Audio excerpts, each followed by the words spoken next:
சேர்ந்தவர்.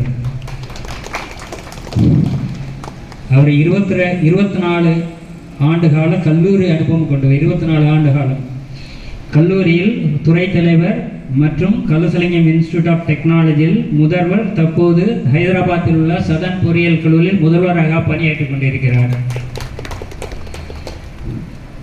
மேலும் இவருடைய ஈடுபாட்டின் காரணமாக 2 கல்லூரிகள் தன்னாட்சி நிலை பெற்றுள்ளன.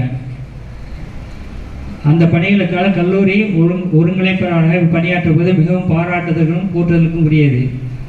நாக் அக்ரிடேஷன் மற்றும் NBA மேலும் தன்னாட்சி நிலைக்கு ஒரு கல்வியை உயர்த்துவது என்ற கல்லூரி கட்டமைப்பு மற்றும் உருவாக்கத்தில்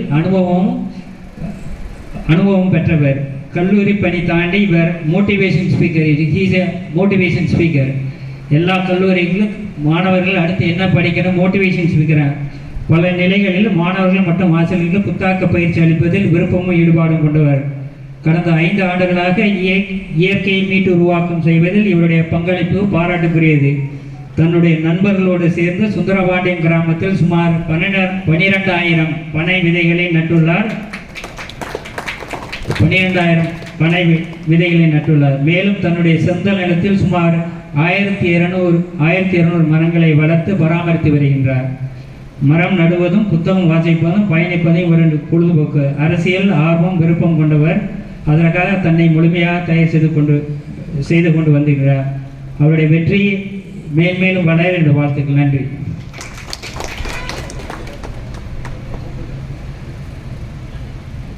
I call upon Subraj sir to deliver a address.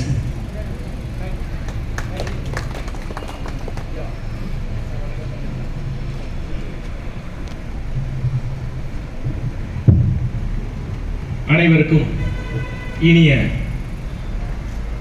மதிய வணக்கத்தை தெரிவித்துக் கொள்கின்றேன்.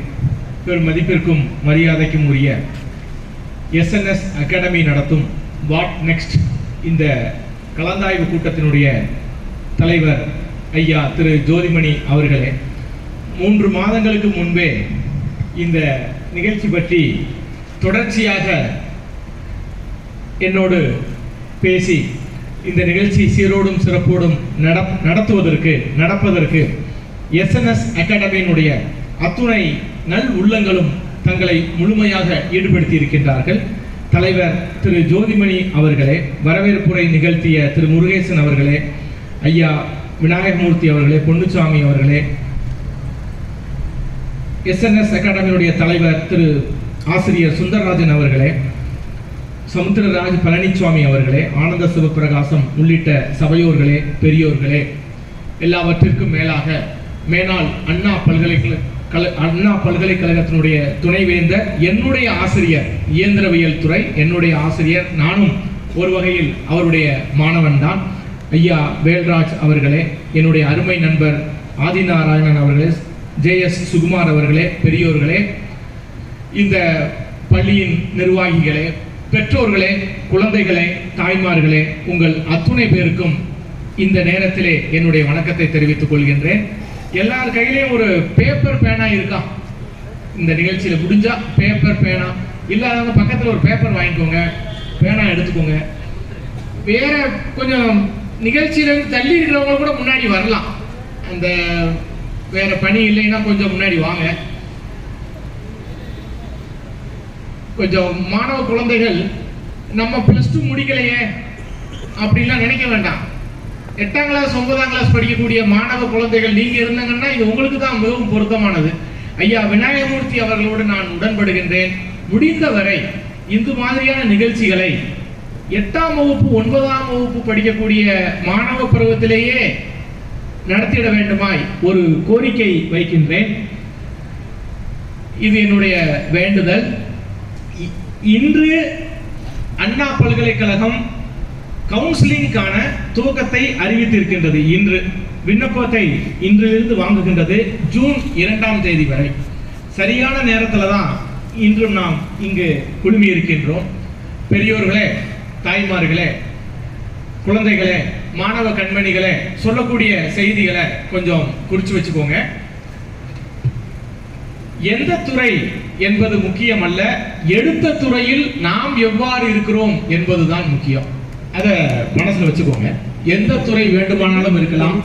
ஐயா திருவில்லிபுத்தூர் நகர்மன்ற துணைத் தலைவர் ஐயா வீரம் செல்வமணி அவர்கள் கூறினார்கள், அவர் அரசியல் இயக்கத்தின் மூலமாக சமூகத்திற்கு பல நல்ல பணிகளை செய்து வருகின்றார். அவரோடு தேர்தல் பிரச்சாரத்துல 3 நாள் நான் இருந்தேன் போன வாரம்.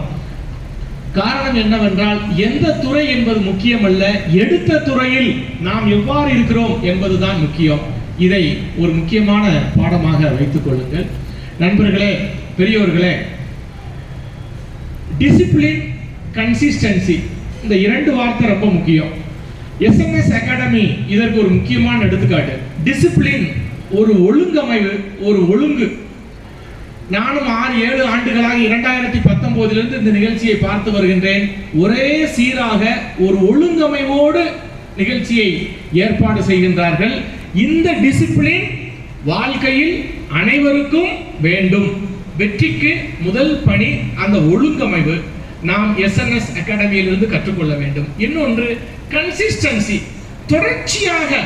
தொடர்ச்சியாக நம்மை நாம் மீள் உருவாக்கம் செய்து கொண்டே இருக்க வேண்டும். தொடர்ச்சியாக என்று என்னால் 2019 ஆரம்பிச்சாங்க.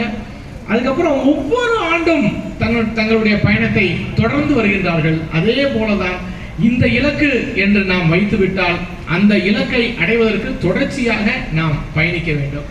என்னுடைய கல்லூரி பிரின்சிபால்